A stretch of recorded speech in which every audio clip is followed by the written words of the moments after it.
안녕하세요. 저는 디자인 회사를 운영하고 있는 30대 후반의 여자입니다.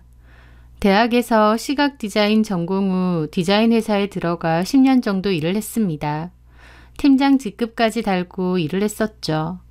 그 사이에 결혼을 했고 아이도 출산하게 되었어요. 그런데 1년간의 육아휴직이 끝나고 난 뒤 아이를 돌보는 문제 때문에 남편과 갈등이 있었습니다.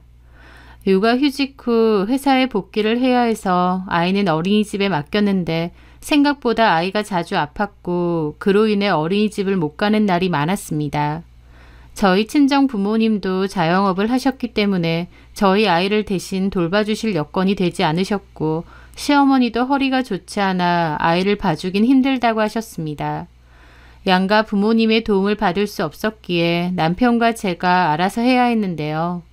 아이는 심하게 아플 땐 며칠간 입원을 할 때도 있고 또 일주일 넘게 등원을 못 시킬 때도 있었습니다. 그러면 저는 아이를 돌보기 위해 제가 갖고 있는 연차나 휴가를 다 소진해야 했죠.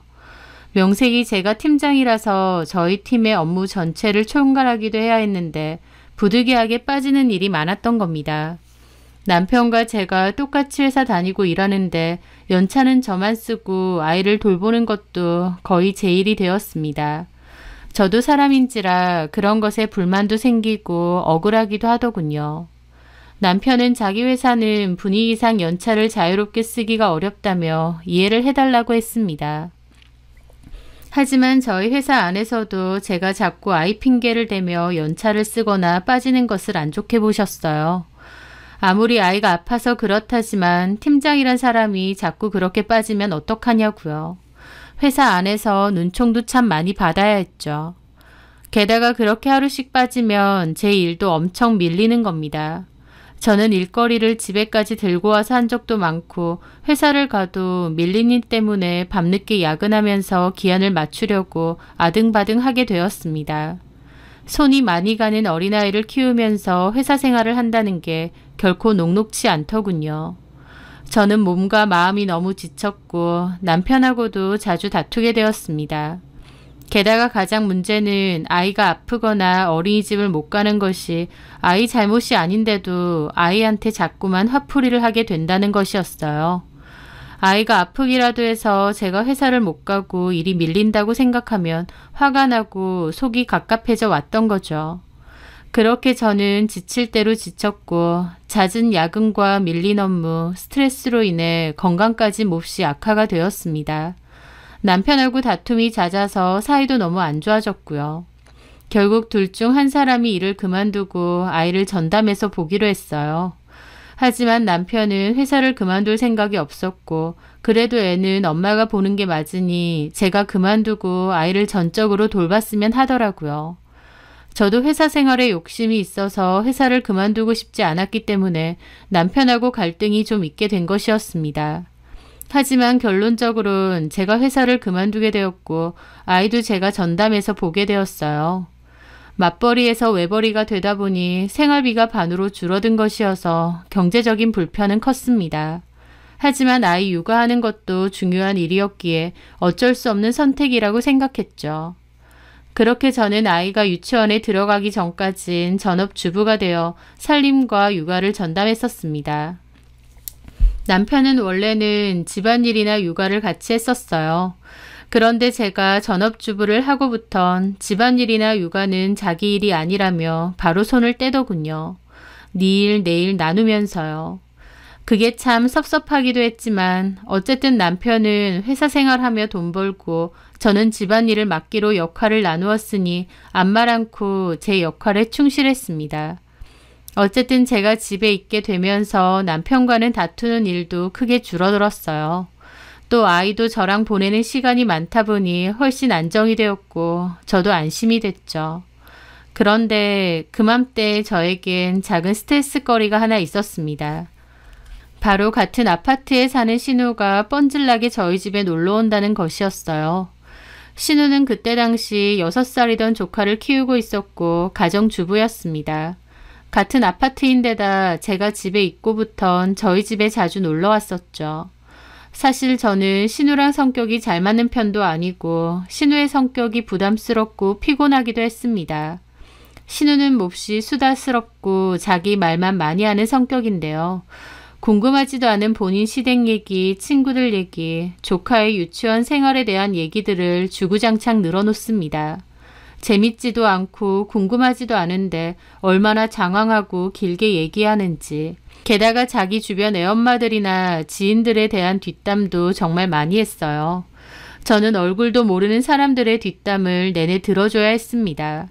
그런 게 너무 피곤하기도 하고 왜 저렇게 남 얘기하는 걸 좋아할까 싶어서 이해도 안 됐어요. 하지만 어쩌겠나요. 그래도 신우고 또 같은 아파트 사는데 매번 오지 말라고 하기도 그랬죠. 신우는 말만 많은 것뿐만 아니라 기본적으로 좀 무례한 편이었습니다. 저희 집에 오면 냉장고도 잘 뒤져보고 옷장도 잘 뒤져봤어요. 아무리 동생네 집이라지만 그렇게 마음대로 뒤져보는 건 예의가 아니잖아요. 제가 불편한 기색을 해도 눈치가 없는 건지 아니면 모른 척 하는 건지 그냥 불쑥불쑥 와서 잘 뒤져봅니다. 옷장을 뒤지다가 새 옷이라도 있으면 새 옷 샀느냐, 얼마 주고 샀느냐, 어디서 샀느냐 물어보고 제가 대답하면 거기 말고 여기서 사라, 인터넷으로 사면 싸다느니 묻지도 않은 정보들을 또 줄줄이 얘기합니다. 신우는 자기가 먼저 애를 키웠으니 육아에 대한 것도 잘 물어보라고 하는데요. 솔직히 신우가 알려준 것들이 제 입장에선 유용한 정보들도 아니고 틀린 것들도 많더군요. 그런데도 자기 말대로 하는 게 현명하다면서 알고 싶지도 않은 정보들을 줄줄 얘기합니다. 저도 컨디션이 좋으면 네네 하고 들어주지만 그게 아니면 그냥 귓등으로 듣고 흘려보낼 때도 많았죠. 나중에는 너무 피곤해서 연락 와도 그냥 집에 없다고 둘러대고 못 오게 할 때도 한 번씩 있었습니다. 신우가 오는 것을 그다지 제가 반가워하지 않는다는 걸 눈치를 줬는데도 신우는 꿋꿋하게 저희 집에 자주 오더라고요. 신우가 오는 게 피곤하면서도 한편으론 얘기하고 싶고 수다 떨 사람이 필요한가 보다 싶어서 포기하고 냅둘 때도 많았고요. 그렇게 저는 아이가 5살이 되고 유치원생이 될 때까지는 집에 있었습니다. 그리고 유치원을 보내야 될 시기부터 조금씩 재취업 준비를 해야겠다고 마음먹었죠. 아이도 4, 5살 정도가 되니 예전처럼 많이 아프지도 않았고 또 의사표현도 분명해졌어요. 손이 훨씬 덜 가더라고요. 게다가 유아 태권도 학원을 보내다 보니 하원 후에도 안정적으로 맡길 때가 생겼거든요. 그래서 저도 이제는 다시 회사 생활을 시작해도 되겠다 싶었던 거죠. 그동안 남편 외벌이로 사는 바람에 경제적으로 너무 쪼들리기도 했고요. 제가 재취업 준비를 슬슬 한다고 하니 신우가 물어보더라고요. 다시 취업 준비할 거야? 네, 이제 그래야죠. 아쉽다. 올케가 회사 다녀버리면 나는 누구랑 노나? 그 말에 저는 그냥 어색하게 웃었습니다. 그 후 저는 몇 군데에 이력서를 넣어두었고 연락 오는 곳과는 면접도 봤어요. 디자인 직종이 기술직이다 보니 취업 자체는 그렇게 어렵지 않았는데 단지 마음에 드는 조건은 잘 없었습니다. 이왕 들어가는 거 좀 천천히 마음에 드는 곳으로 알아보고 들어가자 생각하며 취업 준비를 하는 와중 개인적으로 외주를 받아서 일을 좀 하게 되었습니다. 취업 전까지 애 학원비 정도 벌 겸 부업처럼 시작했던 거죠. 저는 주로 패키지나 로고 디자인을 많이 했고 외주도 조금씩 받아서 일을 할 때였습니다. 그러던 중 어느 회사의 제품 패키지 디자인을 맡게 되었어요. 그 회사에서 제 디자인과 빠른 업무 처리를 몹시 마음에 들어 했기에 본격적인 계약 후 그 회사의 제품 패키지 디자인을 전반적으로 저에게 맡기게 되었습니다. 그 일만으로도 꽤나 바빴기에 일단 재취업 준비는 멈췄고 집에서 본격적으로 일을 하게 되었어요. 그러다가 그 일을 기점으로 다른 회사에서도 디자인 의뢰가 많이 들어왔습니다. 아이를 유치원에 보내고 쉬지도 못하고 내내 집에서 일을 했음에도 해야 될 일이 많아서 너무 바쁘고 정신이 없더라고요. 그래서 아는 디자인 전공자 후배에게 일을 같이 하자고 했고 그 후배는 저희 집으로 출퇴근을 하며 같이 일을 하게 되었습니다.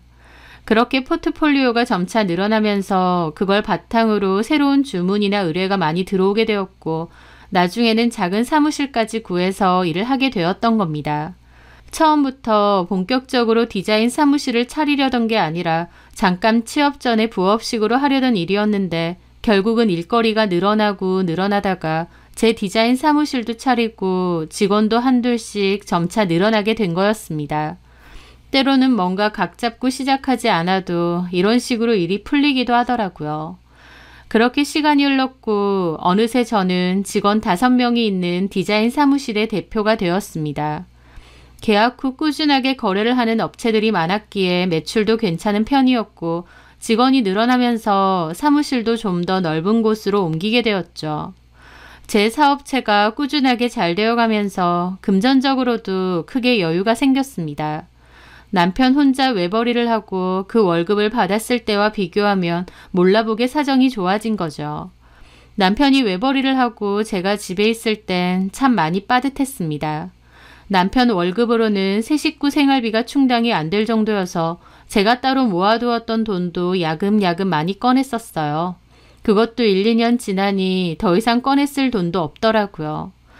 남편의 월급이 많지는 않았기에 나름 허리띠를 졸라맸지만 그래도 애 키우고 하니 돈이 많이 들어갔어요. 저희는 마이너스 통장도 여러 번 했었고 친정의 도움을 받은 적도 몇 번 있었습니다. 그때는 돈이 아쉽고 참 힘들었는데 제 사업체를 운영하게 되고 매출이 꾸준해지면서 훨씬 여유로워진 거죠. 남편도 제가 돈을 잘 벌게 되면서 입이 귀에 걸렸습니다. 남편은 오래된 중고차를 타고 다녔는데 그것도 제가 최신형 SUV로 바꿔줬고 집에 들어가는 대출금도 제가 많이 상환했거든요. 남편도 회사 생활 계속 열심히 하고 저도 제 회사를 잘 꾸려나가고 그렇게 계속 지냈으면 좋았으련만 어느 날 참 황당한 일을 겪어야 했습니다. 보통 남편이 먼저 출근을 한 뒤 그 다음에 제가 등원 준비를 한 아이를 데리고 같이 나가거든요. 가는 길에 아이를 유치원에 데려다주고 저는 제 사무실로 곧장 출근을 했던 겁니다. 그런데 그날은 아이를 보내놓고 사무실로 가던 도중 깜빡하고 집에 외장하드를 놓고 왔다는 것이 떠올랐어요. 집에서도 일을 좀 해야 돼서 챙겨갔는데 깜빡하고 그대로 놓고 온 거였죠. 저는 회사로 가던 도중 걸음을 돌려 집으로 다시 가게 되었습니다. 그런데 비밀번호를 누르고 집 안으로 들어간 저는 깜짝 놀라 비명을 지르게 되었어요. 왜냐면 거실에는 출근했어야 할 남편이 떡하니 앉아 있었거든요. 남편도 갑자기 제가 들어와서 놀랐는지 그대로 얼어붙어 있었죠. 당신 뭐해? 회사 안 갔어? 그게... 저는 황당한 기분으로 남편을 봤는데 이미 옷도 편한 옷으로 갈아입었더라고요. 남편은 제 눈치를 보더니 이실직고를 했습니다. 저기 여보 정말 미안해. 미리 말 못해서. 실은 나 회사 그만뒀어. 2달 정도 됐어. 뭐라고? 저는 펄쩍 뛰었습니다. 갑자기 남편이 회사를 그만뒀다는 거예요. 저한테는 말 한마디도 없었고 오히려 매일 회사 가는 척 옷까지 챙겨 입고 나갔거든요. 그날 아침까지도요. 그런데 자기 마음대로 회사를 그만둬 놓고 2달 동안이나 저를 속였던 겁니다. 저한테 상의 한마디 없이 멋대로 회사를 그만뒀다는 것 자체도 충격이지만 2달 동안 회사 다닌 척 했다는 것도 너무 어처구니가 없고 기가 막혔습니다. 저는 어떻게 된 건지 자초지종을 말해보라 그랬어요. 아니, 멀쩡히 다니던 회사를 왜 그만두는데? 실은... 남편은 회사에서 중대한 실수를 몇 번 했고 그걸로 윗선에 단단히 찍혔다고 했습니다. 그래서 회사 생활 자체가 너무 고단하고 힘들었다는데 그때 마침 취미로 한 주식이 잘 되었대요. 저는 남편이 주식을 하는 줄도 몰랐는데 말이죠. 하여튼 그 주식이 잘 돼서 자기가 3달치 월급 정도의 돈을 벌었답니다. 주식에 자신감이 생겼던 남편은 전업으로 주식을 하고 싶었는데 마침 회사에서 승진도 미끄러지고 평판도 그닥 좋지 못하다는 것을 안 뒤에 그냥 사직서를 냈다는 겁니다. 들을수록 황당 그 자체였죠. 당신 뭐 하자는 거야? 주식은 뭐며? 그런 얘기 나한테 한 번도 한 적 없잖아. 주식은 실은 한 지 꽤 됐어. 그냥 일종의 취미처럼 조금씩 한 거지. 근데 내가 생각보다 이쪽으로 재능이 있는 것 같아. 그러면 주식으로 번 돈을 월급이라고 속이고 생활비로 냈던 거야? 그렇지. 참나. 너무 어이가 없으니 말도 안 나오더라고요. 그런 걸 어떻게 나한테 다 속일 수가 있어. 속였다고 말하면 내가 더 서운하지. 자기한테 솔직하게 말하기 힘들었던 내 속은 오죽할까. 왜 솔직하게 말하기가 힘든데. 다 말했어야지. 우리 부부 아니야? 내가 이렇게 안 들어왔으면 계속 속였겠네? 아니야. 곧 얘기하려고 했는데. 하면서 남편은 한숨과 함께 그러더라고요. 자기는 요즘 사업도 잘 되고 승승장구하는데 나는 직장 생활도 계속 고꾸라지고 자기 볼 면목도 없고 너무 힘들더라고. 그러다가 주식이 그나마 잘 되니까 이쪽으로 올인하자. 그러면 나도 돈도 좀 벌고 숨통 좀 트이지 않을까 했던 거야. 아니, 다 좋은데 일단 나한테 말을 했어야지. 미안해. 일부러 속이려던 건 아니고 말해야지 하면서도 못했어. 저를 속인 게 한두 개가 아니다 보니 너무 어이가 없었습니다. 하지만 저는 일단 출근해야 돼서 나중에 다시 얘기하자고 했죠. 그렇게 사무실로 갔고 일을 하는데 일에 집중이 안 되더라고요. 남편이 저 몰래 회사 그만두고 게다가 집에서 주식한다고 그러고 이걸 어째야 되나 싶었습니다. 그날 저녁에 남편과 많은 얘기를 나눴어요. 이미 회사는 그만둔 상태니 돌아갈 수 없었지만 주식을 전업으로 한다는 건 좀 위험해 보였습니다. 그래서 주식은 정한 시드 안에서만 하기로 약속을 했고 딱 1년만 전업으로 주식 해보라고 했습니다. 1년 정도 해보고 전업으로 할 만큼의 충분한 수익이 보장된다 싶으면 상관없는데 그게 아니면 다시 재취업 준비하라고요. 남편도 동의했죠. 그리고 앞으로는 무슨 일이 있어도 나 속이는 일 없게 해라. 나는 당신이 회사를 그만둔 것보다 나를 속였다는 게 더 화가 난다고 했습니다. 남편도 계속 미안하다고 사과하며 앞으로는 뭐든지 다 얘기하고 상의하고 결정하겠다고 했습니다. 남편의 행동이 이해는 안 됐지만 이미 벌어진 일이고 어쩌겠나 싶어 저도 그냥 넘어가게 됐어요. 그 후 남편은 주식으로 소소하게는 벌었지만 전업으로 할 만큼 잘 벌지는 못했습니다. 저한테 들키고 나서부터는 감출 필요도 없으니 아예 듀얼 모니터까지 쓰면서 대놓고 내내 주식창만 바라봤는데요. 나름 공부한답시고 책이나 유료 강의, 주식 모임도 많이 참석했습니다만 큰 성과는 없었죠. 남편은 성과가 없으니 한숨을 푹푹 내쉬었지만 솔직히 제 입장에선 차라리 저게 낫다 싶었습니다. 괜히 무리해서 주식하다가 돈 날려먹는 것보다 그냥 소소하게 해보고 싶은 만큼 하다가 싹 접고 1년 뒤에 재취업이나 했으면 했거든요. 그래도 제가 돈을 잘 벌고 있는 상태니 남편이 저러고 있어도 그나마 다행이다 싶기도 했고요. 남편이 회사를 그만두고 집에 있는 것을 시부모님과 신우도 곧 알게 되었어요. 특히 신우는 낮에 심심한데 마침 남편이 집에 있으니 잘됐다며 놀러 온다고 하더라고요. 하여튼 그렇게 남편이 집에 있은 지도 6개월 정도가 지났을 때였습니다. 저는 어느 날 계약 때문에 외근을 나갔다가 좀 일찍 집으로 들어왔어요. 집에 왔는데 남편은 어딜 나갔는지 없더라고요. 그런데 가만 보니 컴퓨터가 있는 방이 몹시 지저분했습니다. 남편은 주식창을 내내 보고 있기 때문에 주로 그 방에서 많이 지냈는데요. 지내면서 청소도 잘 안 하는지 무슨 PC방처럼 컵라면 용기도 쌓여있고 너저분하더라고요. 남편은 자기 방은 자기가 치운다고 건들지 말라고 했었는데 너무 지저분해 보이길래 제가 좀 치우려고 했습니다. 책상 위가 너저분해서 그런 것들을 한데 모아 서랍에 넣으려고 할 참이었어요. 저는 어떤 종이 한 장 때문에 행동을 멈췄죠. 그 종이에는 유전자 연구소 시험 성적서라고 적혀 있었습니다. 그리고 시험 대상자 인적사항 중 이름은 A, B로 표시되어 있었고 개인 확인용 검사라고 표기가 되어 있었습니다. 그리고 결과 부분에 유전자 자위가 일치하지 않아 친생자 관계가 성립되지 않는다고 되어 있더군요. 그걸 보는데 머리가 멍해졌습니다. 그건 드라마 속에서나 보던 친자확인 결과지 같은 거였어요. 이게 여기 왜 있지 싶더라고요. 게다가 친생자 관계가 성립되어 있지 않다고 적혀 있어서 더 충격이었죠. 남편의 서랍 안에 있었기 때문에 남편이 의뢰한 것 같았습니다. 설마 남편이 본인과 저희 아이를 의뢰한 걸까? 라는 생각이 들었어요. 하지만 그건 말이 안 됐습니다. 왜냐면 저희 아이는 당연히 제 남편과 제 사이에서 나온 아이니까요. 저는 하늘을 우러러 남편을 속이거나 부끄러운 짓을 한 적이 단 한 번도 없습니다.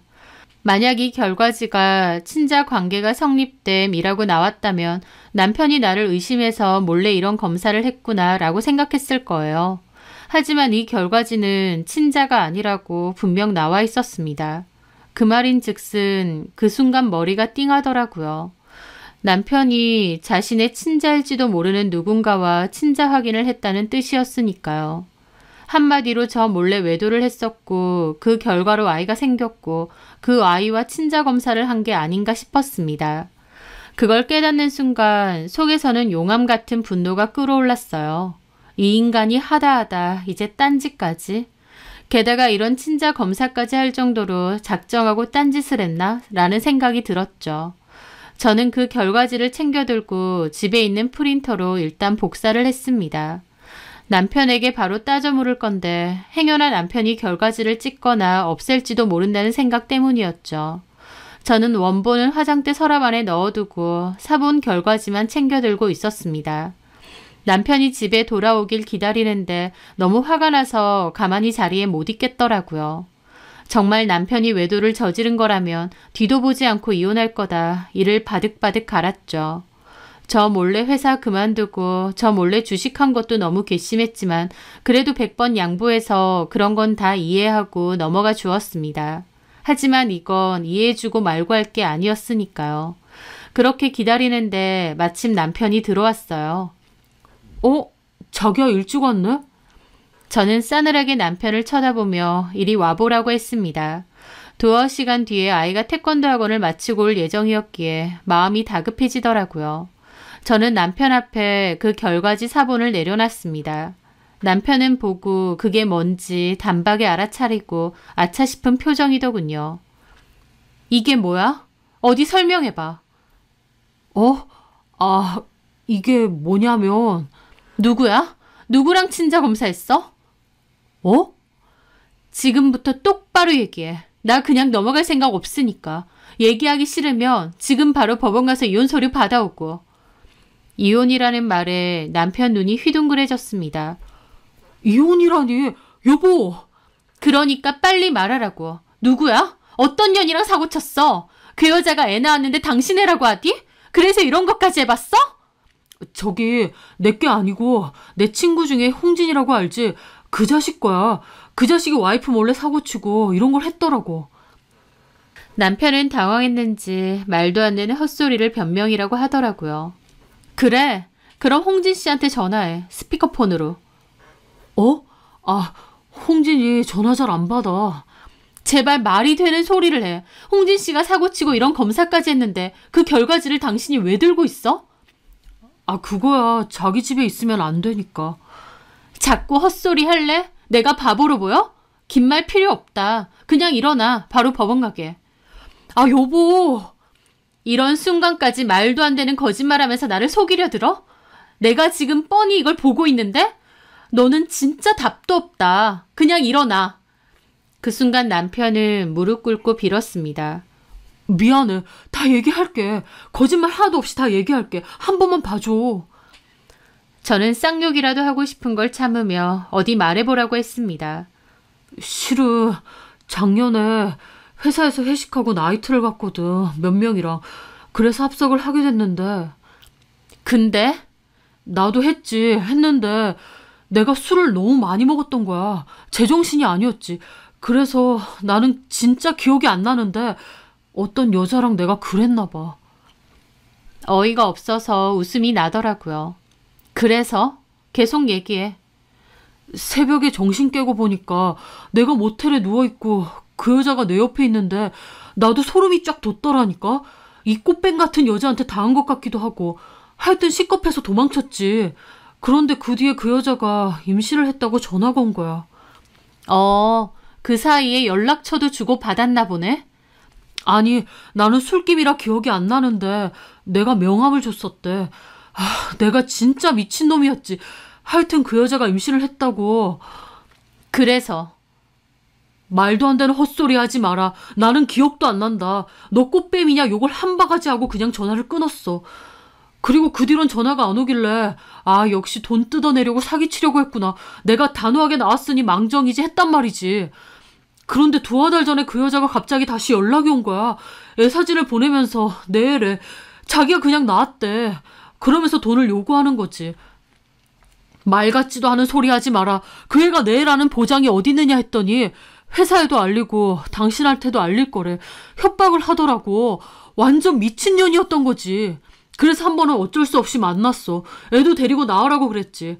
그 여자가 애를 데리고 나왔고 애 살펴보는 척하면서 몰래 머리카락 몇 개 뽑았거든.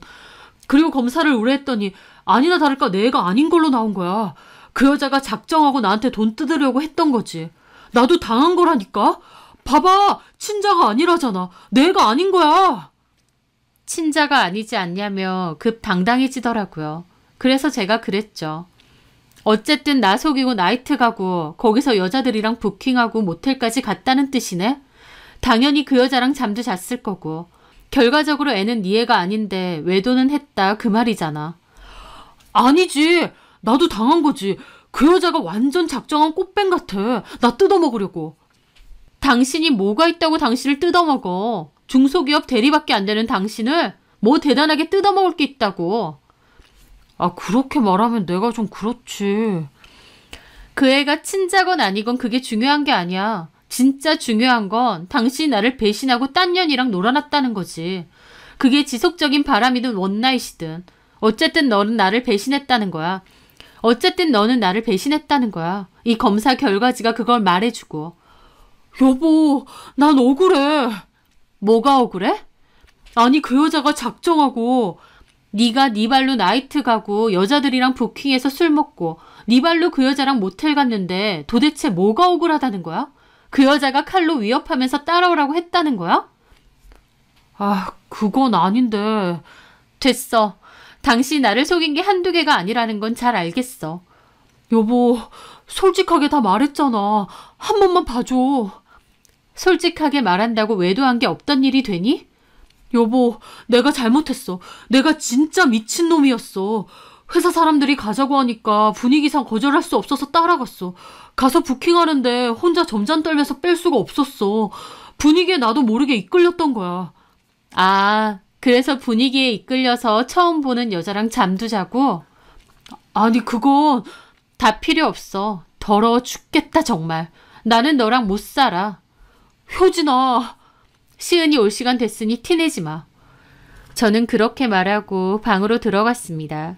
남편이 하다하다 외도까지 저질렀다니 참 어처구니가 없었죠. 저는 진지하게 이혼에 대한 고민을 하게 되었습니다. 나한테 말도 안 하고 회사 그만두고 주식한다고 저러고 있는 것도 복장 터지지만 그래도 그냥 받아들였어요. 다른 것보다 어쨌든 애 아빠니까 복장 터져도 제가 품어야 된다는 생각이 컸죠. 하지만 외도라는 문제는 달랐습니다. 부부간의 신뢰에 관한 문제였고 남편은 그 신뢰를 박살낸 거였어요. 이걸 제가 용납할 수가 있을까 싶었습니다. 남편 말 맞다나 그 여자가 전문 꽃뱀이라 할지언정 어쨌든 남편이 외간 여자와 모텔에 가고 동침을 했다는 것은 명백한 사실이니까요. 저는 그때부터 남편과 아무 말도 섞지 않았습니다. 이혼 서류도 받아오고 제 부부는 미리 작성도 했어요. 하지만 이혼이라는 게 그렇게 생각처럼 단호하게 되진 않더라고요. 다른 건 다 차치하고라도 결국 아이가 너무 걸렸습니다. 저도 지금은 괜찮지만 어린 시절 친정 부모님의 사이가 몹시 안 좋았던 적이 있어요. 이혼 얘기까지 오갈 정도로요. 무슨 이유 때문에 그러셨는진 아직도 모르겠지만 이혼 한 해 만에 하시고 싸우기도 많이 싸우셨습니다. 저는 그때 부모님이 이혼하실까봐 너무 두렵고 무서웠어요. 제발 부모님이 이혼하지 않게 해달라고 매일 밤 울면서 기도할 정도였죠. 결국 부모님은 화해하시고 지금은 잘 지내시지만 그때의 두려움과 기억은 아직도 생생합니다.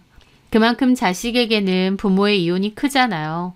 그 불안함과 두려움을 저도 조금이나마 느껴봤기에 저희 아이를 생각하면 선뜻 이혼이란 결정을 못 내리겠더라고요. 돈도 제가 잘 벌고 있고 아쉬울 게 없는 상황인 건 맞지만 그래도 이혼이라는 건 쉽게 결정 내릴 게 아니었습니다. 그리고 남편은 정말 미친 듯이 빌었어요. 잘못했다, 자기가 나쁜 놈이다, 어리석었다 울면서 그렇게 빌었죠. 처음엔 씨알도 안 먹혔지만 하루가 멀다 하고 빌고 반성하는 모습에 저도 마음이 조금씩 흔들렸습니다. 게다가 그맘때 일부러 저 보란 듯이 그러는 거긴 하겠지만 집안일도 열심히 하고 아이랑도 최선을 다해 놀아주더라고요. 그게 너무 속보이고 더 얄밉게 느껴지긴 했지만 단호하게 이혼하겠다는 결정은 잘 안 내려지더라고요. 이혼하고 후회하진 않을까, 아이가 아빠를 너무 찾지 않을까, 이혼 가정에서 자랐다는 게 아이에게 큰 상처는 아닐까 많은 생각을 했습니다. 제가 우유부단하게 확고한 선택을 못 내리면서 하루 이틀 시간은 속절없이 흘러갔죠.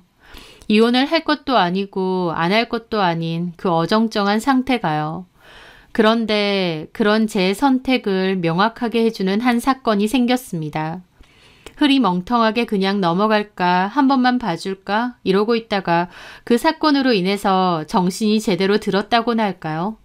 그 사건은 남편의 지난 외도 사건을 알고부터 3주가량이 흘렀을 때였습니다.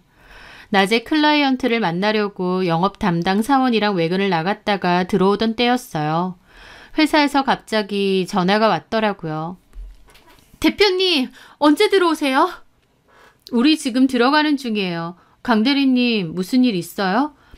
저기 대표님 시어머니 분이랑 신우분께서 오셨는데. 네? 사무실에요? 네, 대표실에 앉아 계세요. 직원은 곤란한 듯 전화를 하더라고요. 연락도 없이 어머님과 신우가 갑자기 사무실에 왜 오셨지 생각하며 차라도 한 잔 준비해달라고 바로 들어간다고 했습니다. 근처에 왔다가 잠깐 들른 건가 싶기도 하고 의아하더라고요. 그렇게 저는 사무실로 복귀를 했고 대표실 안으로 들어갔습니다. 어머님과 신우가 제 책상 앞에 있는 소파에 앉아있더군요. 어머님, 형님 오셨어요? 저희 사무실엔 어쩐 일로? 그런데 그 순간 어머님이 저를 획 노려봤습니다. 그러더니 갑자기 테이블 위에 있는 찻잔을 제 쪽으로 집어 던지는 겁니다. 제가 맞지는 않았지만 찻잔은 벽에 부딪혀서 와장창 깨졌고 저는 너무 놀라서 그대로 몸이 얼어붙었어요. 직원도 놀라서 무슨 일이냐며 대표실 문을 확 열더라고요. 대표님! 저도 갑작스러운 어머님의 행동에 뜨악해서 물었습니다. 지금 뭐 하시는 거예요? 뭐 하시는 거예요? 내가 뭐 하는 것 같니? 지금 생각 같아서는 네 머리털을 다 뽑아놔도 직성이 안 풀려! 하면서 난데없이 소리를 지르고 화를 내시는 겁니다. 신우도 옆에서 저를 흘겨보고 있고요. 그 모습에 저도 화가 나더라고요.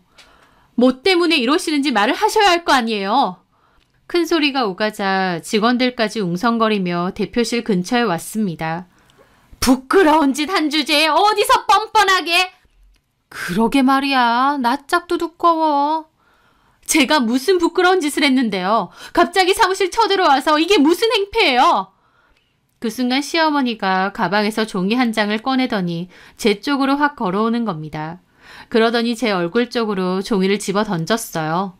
네 눈으로 직접 봐! 저는 황당해서 그 종이를 꺼내 들었습니다.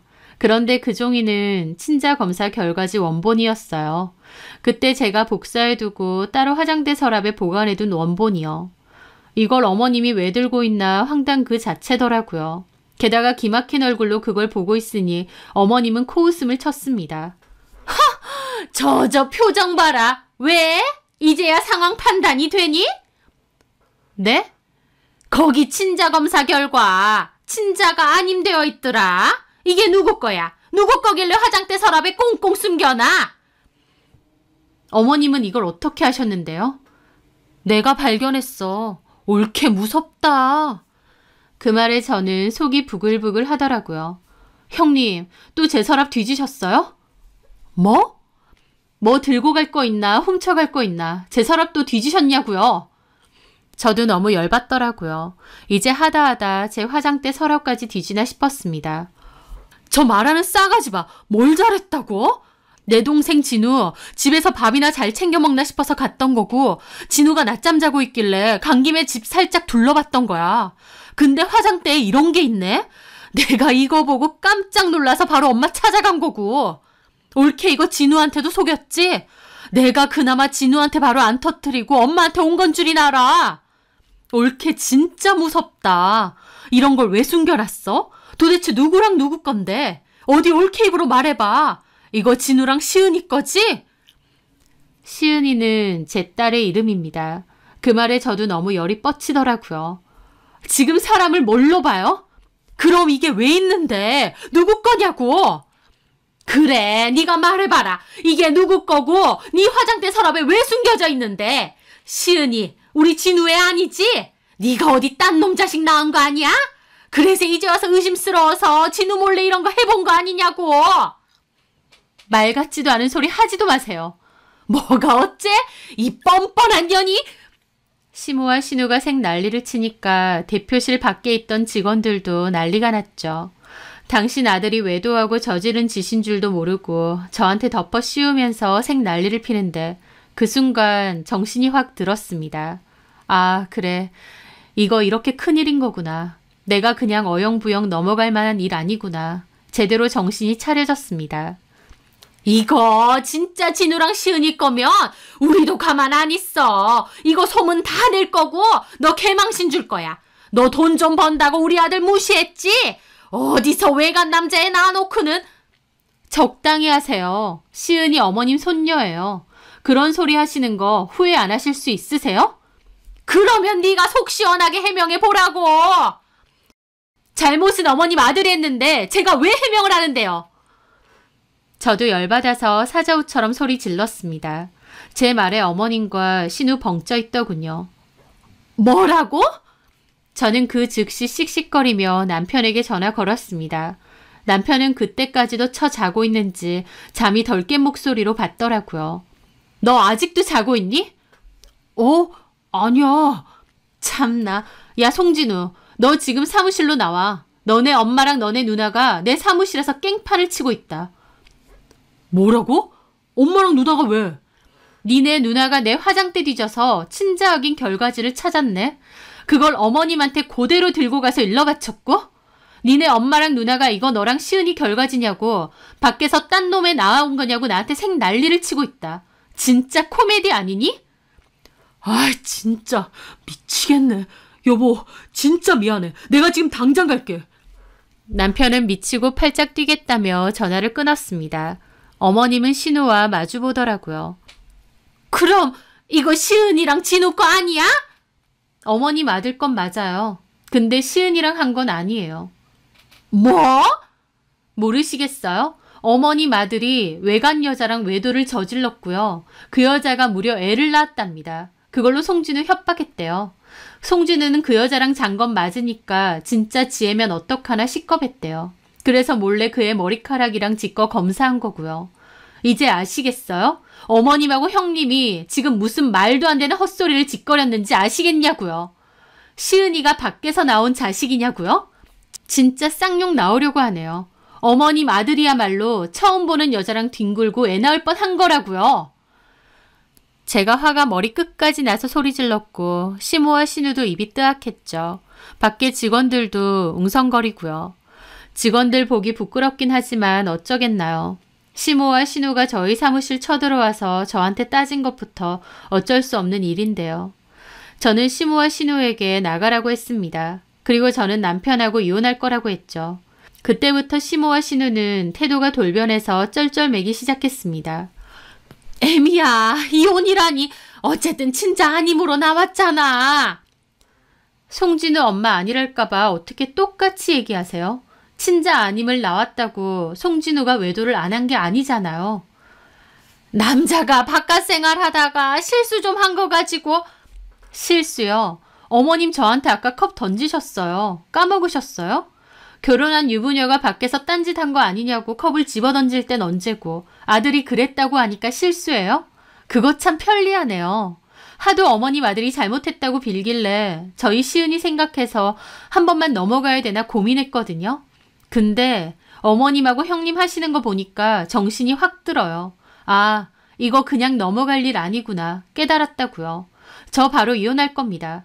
여기 사무실에 CCTV도 있거든요. 어머님이 저한테 컵 던진 것도 다 찍혀 있어요. 저 이런 것도 전부 다 모아서 소송 자료로 쓸 겁니다. 참고로 어머님 아들 회사도 그만뒀어요. 주식한다고. 그런 어머님 아들 제가 건사하고 있었는데 저한테 이런 식으로 하시네요. 나는 몰랐으니까. 얘가 갑자기 이런 걸 갖다 주니까 눈이 돌았던 거지. 그러더니 어머님은 갑자기 신우 등짝을 때리더라고요. 너는 알지도 못하면서 이런 걸 왜 훔쳐와? 그리고 애초에 왜 동생 집을 뒤지기? 아, 뒤진 게 아니라 뭐 좀 찾다가. 찾긴 네가 거기서 뭘 찾아? 하면서 난리 부르스를 치는데 그 사이에 남편도 도착했습니다. 남편도 직원들 앞에서 부끄러운 건 아는지 괜히 얼굴까지 가리며 들어와 호들갑을 떨더군요. 아, 엄마, 여길 왜 와요? 야, 이 미친놈아. 너 진짜 그랬어?